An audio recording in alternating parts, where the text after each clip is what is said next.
ধৰ্মনিৰপেক্ষ লোকতান্ত্ৰিক গণৰাজ্য ৰূপে গঠন কৰিবলৈ তথা ইয়াৰ সকলো নাগৰিকৰ বাবে সামাজিক অৰ্থনৈতিক আৰু ৰাজনৈতিক ন্যায় চিন্তা অভিব্যক্তি বিশ্বাস ধৰ্ম আৰু উপাসনাৰ স্বাধীনতা প্ৰতিষ্ঠা আৰু সুযোগৰ সমতা লাভ কৰিবলৈ আৰু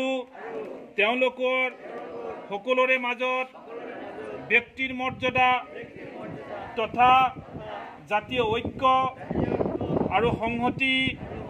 সুনিশ্চিতকাৰী ভাতৃভাৱ বৃদ্ধি কৰিবলৈ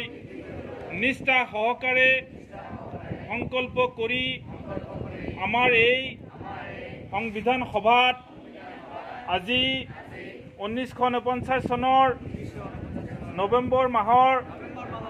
6 দিৱসত ইয়াৰ দ্বাৰা এই সংবিধান গ্ৰহণ কৰিছোঁ